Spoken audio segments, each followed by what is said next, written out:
11 Days of Remembernce, Day 11. I'll be reading most of this book for the final video. Alright. Chapter 11. A Hero for the Allied Forces. Sergeant Joseph Arthur Angus is an air gunner with the Moose Squadron number 419 flying out of Manshell Air Base, England. On June 17, 1942, he and his fellow crew members are returning from a bombing raid on Essen, Germany, where their Halifax is badly hit over Duisburg. As the bomber begins to burn and spiral, the crew is forced to jump. Wounded from the crippling of the Halifax, Joseph flies to stay conscious as he pulls his ripcord at 15,000 feet. He slips in and out of consciousness during his descent, somehow managing to avoid being hit by the night fighters. Heavy flak, flying shrapnel, and enormous explosions that seem to be all around him. Only partly aware of what is happening, Joseph is jarred back to reality, where his parachute catches in a tree. Though he is pained, he hears the sound of distant gunfire and knows that if he stays suspended in the tree, he will be an easy target. Swimming up a burst of energy, Joseph kicks away from the tree trunk and falls to the ground. It is awkward landing, and pain shoots from his ankle all the way up his leg. Knowing that he must move fast in order to avoid being picked up by enemy patrols, Joseph ignores the pain and gathers up his chute. He grabs his escape kit and buries everything he doesn't need beneath a pile of underbrush, where he realizes that his ankle won't support his weight. He is forced to crawl away from the drop site. Over the next few days, Joseph managed to make his way into occupied Holland by traveling only at night and staying away from the main roads. Exhausted and despair need of medical attention, he finds a ditch peasant who is able to help him. The peasant managed to obtain medical aid for Joseph's injuries, and after a time of healing, takes him across the border to Terhont and Belgium, where he makes contact with the underground. The resistance then smuggles him into France. While Joseph arrives in France, the freedom fighters introduce him to his guide for the next leg of the journey, a woman known as the soul of the Belgian underground. She is young, ruddy, and brunette, and he is told that her name is Duty, weighing about 100 pounds and standing just over 5 feet tall. The 22-year-old Dundee does not seem like a likely leader to Joseph. He is immediately concerned that his fate and the fate of others who are escaping him of the shoulders of a determined woman. 2 weeks later, Joseph is one of a group to leave Paris with Duty. Following Duty's usual daring routine, the small group travels coach class while German army officers to divert attention away from her suspicious-looking party. Duty flirts with the officers and exchanges pleasures on the train. Once the group reaches Saint-Jean-de-Lez in southwestern France, Duty takes them to her apartment. The party spends a few days in the flat, which is one above the home regional Gestapo agent. After arguing their forged passports and paying their move on to Uruguay to cross the Princesses into Spain, leaving for the Pyrenees at about midnight. On a moonless night, Joseph's party meets another escape group at a rendezvous point. The, the navigator from Joseph Air Crew is in the other escape party. He and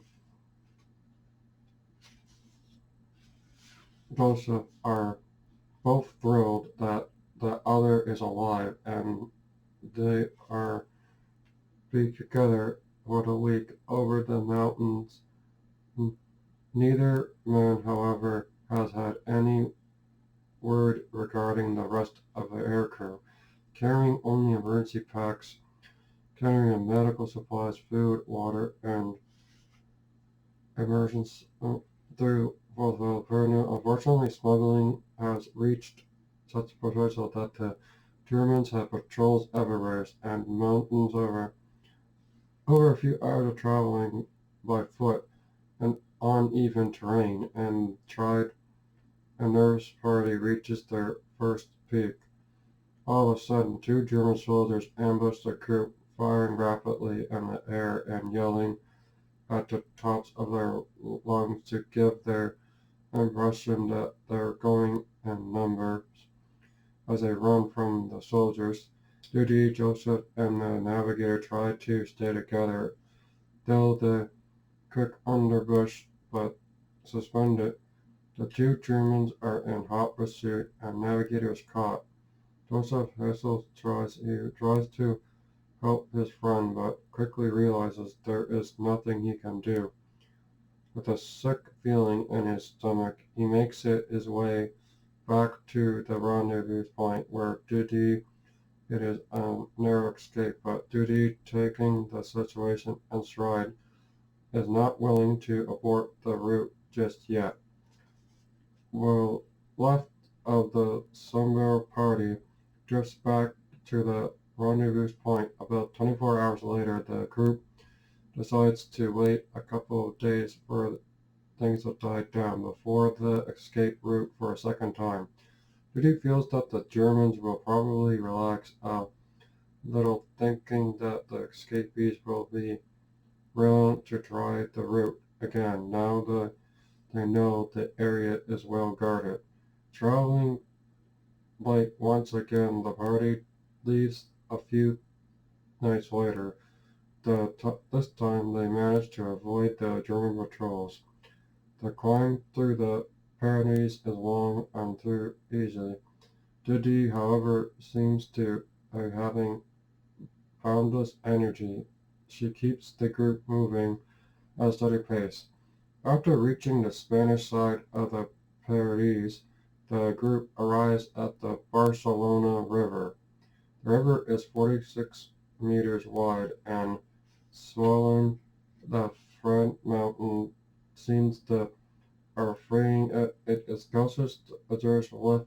Before crossing the river, Duty ensures that the group down to the bundle their clothes and shoes together. They water into the freezing water, join eggs with the cold. The group follows Judy across two, holding the belongings over their heads. Joseph's ankle, though healed, is quite still weak, and all the hiking over the rough terrain has taken its toll. Mid-river, his ankle collapses with he steps into a pothole on the riverbed. Suddenly, Joseph disappears completely, submerging. The icy water makes his head feel like it'll explode, and he shoots downstream with the current, gasping for breath and fighting to regain foothold.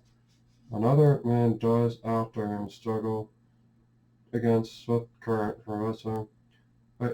Even through the water of freezing cold, everyone's so exhausted to help dry clothes and distribute across two of the belongings in the river.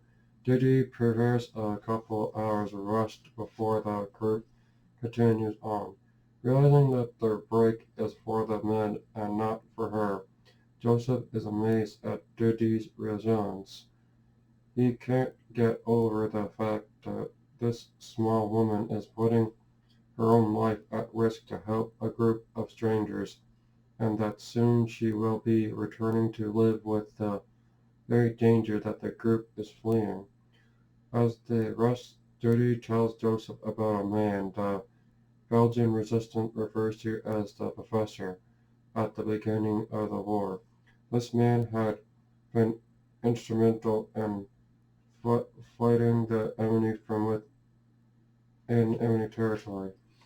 A university professor, he had risked his life for the cause until the Gestapo had finally tracked him down, executing him.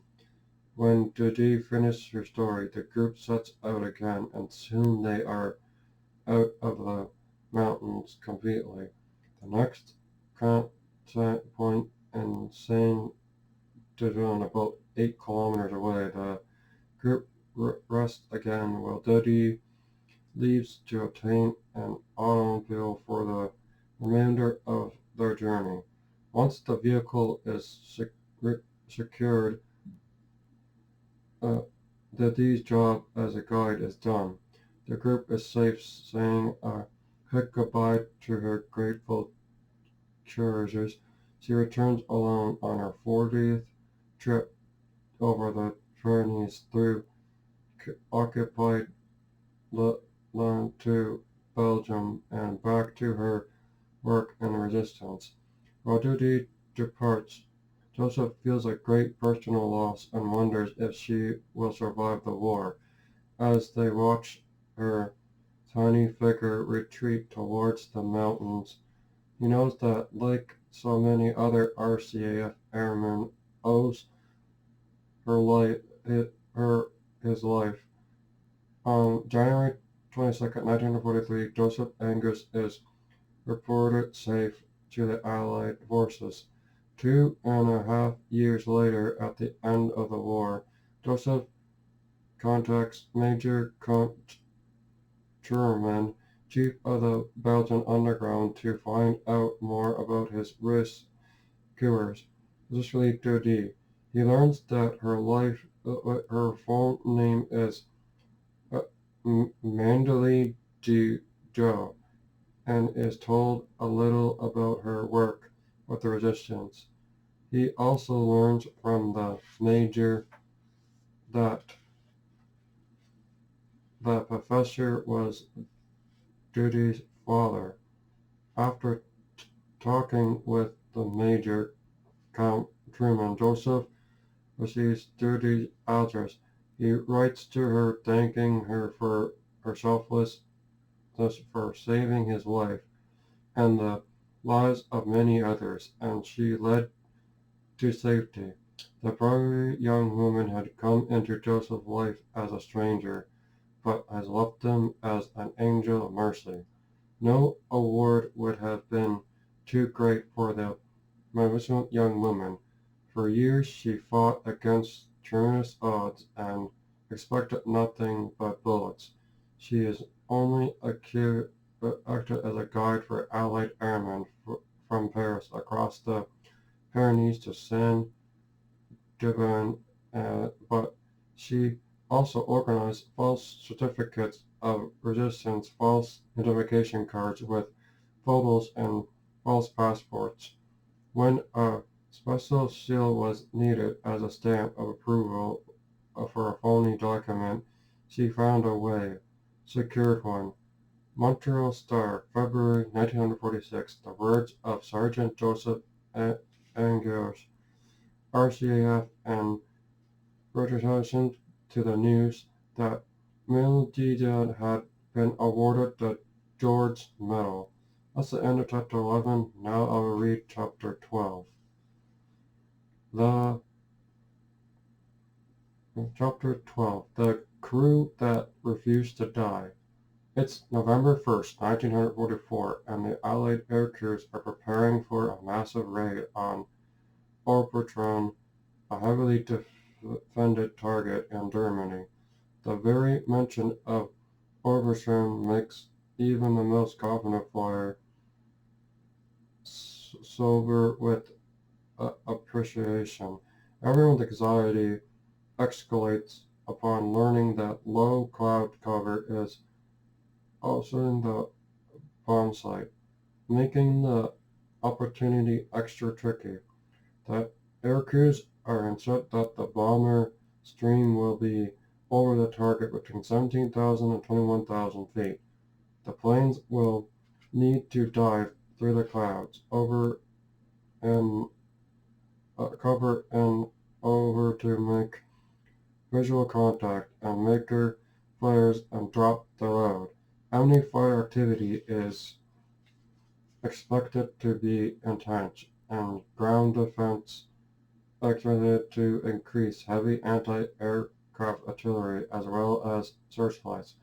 Among the many air crews prepared for the mission to return, and nearly all Canadian groups from the number 219 Squadron, the Canadian members of the crew include Flying Officer Ronald L. Cox, Pilot Flying Officer Lyle W. Sutherland, Wireless Operator Flying Officer Samuel Blair, Navigator, and Flight Sergeant Raymond Austin Tone.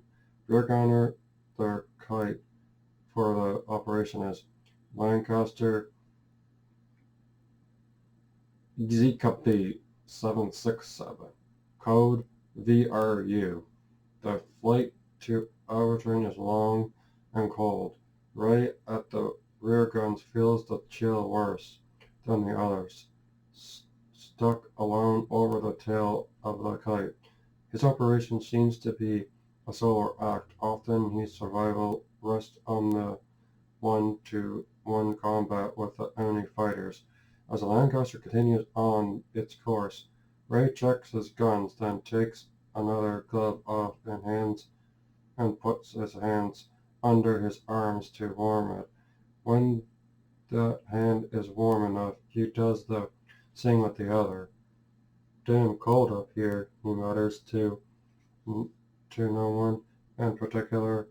We're nearing the target. I'll get hot soon enough, Pilot Ron Cox answers. There is nervous laughter from the rest of the crew. Judging by the navigator's estimates, Ron starts the dive for the target drop. The thick crowd surrounds the kite, and for a few moments they are flying blind. As it is no radio contact permitted, the crew can only hope another bomber doesn't fly into them. When the Lancaster levels slightly, the target fires comes into sight. There is smoke and flak everywhere. The sky is blazing with activity. Kites are being shot down all around them, and the Allied Spitfires are engaging enemy fighters. Ron banks slightly to adjust his position and dives for the final approach. Bomb's gone. The bombardier notifies the crew. Ron levels the kite for a second or two so the photos can be taken, and then banks and pulls up, heading for home. Soon after leaving the target area, the Lancaster is hit by a hail of bullets from an enemy FW-190. Ray doesn't even see the fighter coming, but his guns jam up. Life standing a strong of steady pearls in the direction of their attack. Breathing heavily, he quickly realizes the rear turret is hit. Panic swells up inside him. He wipes the sweat from his eyes and then looks at the fingers and sees that the warm, wet substance is weeping isn't sweat at all. It's bloody. Suddenly the pain hits him. His leg is burning. His face is stinging. His arms are starving. He swallows and tries to clear his mind. I'm hit, he yells into the intercom by the response. over the intercom. He realizes his situation isn't the only one hit. Keeping his eyes on the bubble for the return of the FW-190, Ray wraps a belt around his leg to help slow the loss of blood from gasping room. Right now, he needs to stay awake while the loss of the kite's inner engines, the hydraulics will go if they haven't already. He's surprised the crew still has the intercom, knowing that any second the enemy fighter will come back and kill. He gets ready to shoot down the enemy. Ray is preparing for a shoot down. His isolated situation over the tail. The rest of the crew is also struggling through the kite, and a number of the crew members are badly wounded. No bailout order is given. Damn it, Ron demands. Crucialos and tail hit. A bottomless voice ripples the navigator. Sam is severely injured. Shrapnel, his leg itself in the back, and most of his equipment has been shot out. Suddenly, flames spurt up out of nowhere without the thought to his pain. Sam grabs a nearby extinguisher and doses the fire. Although his back is throbbing, he knows he is needed to pilot the next course and returns to his post. Wiping his own butt off the console, Sam starts calculating the next flight path. As the men struggle to regain control, the kite dives and goes into another death spiral. Ron yells into the intercom for the engineer, and for a few seconds it looks as they are done for, but they aren't done yet. Ron manages to pull up out of the spiral, letting the heavy out their three engines at above 15,000 feet, at 1,500 feet. As he continues to fight for control, the Lancaster jumps the air as German anti-aircraft artillery finds its mark. More shrapnel shots through the kite. I'm hit, curious voices call out just after the intercom stops transmitting. Fire in the starboard wing, Sam yells loudly into anyone who can hear him. Above the dome of the two remaining engines and the rattling and bang of the kite, he beats at the fire with his flight jacket, his boot in his hands. The wound on his back is still causing him excess pain, and he is now bleeding from face lacerations as the fights the fire. His jacket ignites, and his hands are horribly burned. Once he is managed to put out the flame, he passes out from shock and pain. The rest of the aircrew continue to struggle in their derelict kite. The Lancaster's starboard wing is hit. The inner engines are on fire. Both tires are blown out. All hydraulic systems are rendered unserviceable. After being ripped by his other crew members, Sam bravely returns to his post, piloting a course of return to the nearest airfield for the crippled bomber. While the wireless operator has seriously wounds on his face and arm, but he is revealed to see that the kite's radio is still functional, and the rear turret ray is binding out his leg to stop the bleeding. He also is wounded in the face and both arms are bleeding, but he remains at his post and continues to man the guns. Again, the Lancaster lunges forward and dives into a spiral. Ron, wireless with the stick and controls second stick as the ground rises to meet the dying heavy. Suddenly the nose pulls up. They level once more. Ron barely has time to breathe a sigh of relief when a hail of bullets fly past the cockpit. The FW-190 has not finished with them yet. Ray and the turret has no hydraulics to operate the swivels, but fires anyways, as does the mid-upper gunner.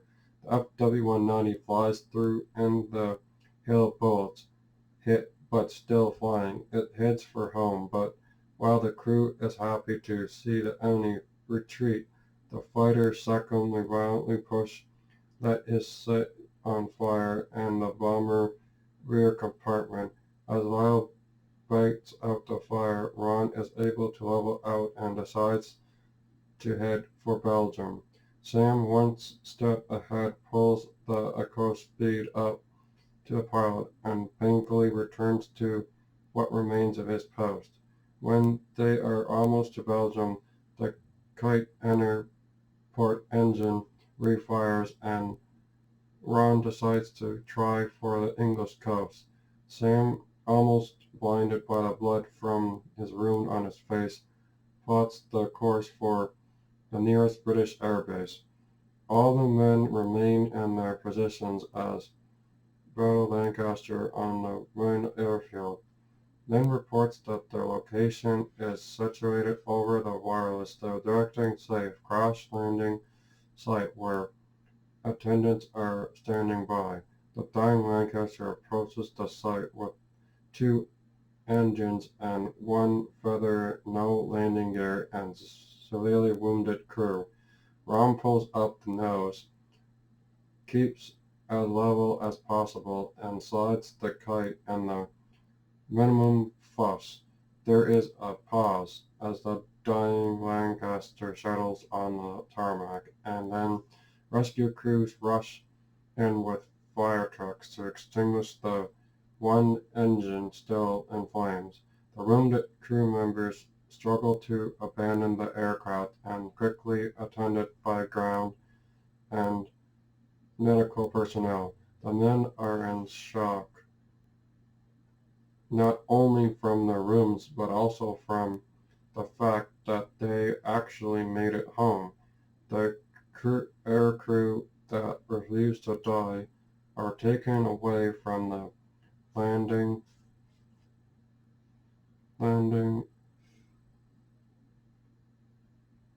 site on stretchers. After their wounds are treated at the nearby medical hut, the men are transported to the hospital. In time, all four Canadian heroes recover and are awarded medals for their bravery. That's end of chapter 2 of the Big Rock Crate. Aircrew members, a collection of war memories, the collection of World War II. Later members of the aircrew asserting of Vancouver Island, British Columbia. Roto Hector Command Performance, Humwell, Publisher, 1946. Demo Rings, America, 1994. English, Ala D. Carmen, Bickle, Queen's University Press, 1996. Liz, Jim, Senators for Tattoo, 2000. Michael Grand Company Limited, 2000. Bibliography, mostly Leonard of the Battle of Britain, Time Books, 1981. Ezra of the Canadian Company Limited, 1981. Acknowledgements. During the many hours I have spent researching this book and others like it, I have come to realize that not only did the fallen war heroes give up their lives for their countries, so did the survivors.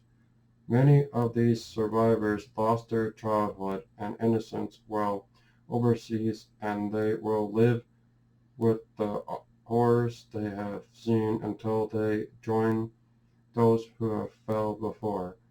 I have been humbled with writing this book for what continued interviews, research I have walked with the honor and bravery. I find myself very proud to be a Canadian. I would especially like to thank Kent Owen Moore for the insightful interview and for providing much of the background material in the form of books and photos. Also, the family of the late Lawrence George Camber for history and research photographs. Mountains also due to the British Columbia Aviation Museum for use of the resource library and for the time answering questions and making suggestions on what stories to look for. Also, thank you for the loan of the World War II flyer's uniform featured in the author's photograph and for supplying some of the photos in the book. Finally, thanks to Miss Sherry Johnson for her help with the grunt work and for asking the best question of all. What does this mean? Okay. And then about the author. A mother of three, Cynthia Furman is a interesting publisher, author, and fearless writer. Resident in Victoria, British Columbia, Canadian-born, she is focused on writing on Canadian content, covering the topics of such as travel, family issues, bibliography, history. Cynthia is currently working on the second book for the Amazing Stories series about a war bride who settled in Saskatchewan. Alright, and there's other books here that you can read. I will look on Amazon probably. I got this is the end after 11 days, and I dedicate this to the Ukrainians that are fighting so they can still have their place to live. And I wish you peace, and I thank the veterans who fought in World War I and World War II so I can have my own opinion and I could read this book and have my own opinion. And yeah, that's it. I hope you enjoyed this. You can I got this book at an airport back in 2005, but I could pretty sure you could probably find this on Amazon. It's a really good book. I think you'll enjoy it. I hope you enjoyed me reading from it, and that is it. And I hope and I thank the veterans for what you have done. And if you did not fight, I would not be here today because the Nazis killed people with disabilities. And I'm thankful that you fought so I can live in peace and be a pacifist. Thank you. And may there be peace on earth, and let it begin with me. And all I wish for is peace for this century and love.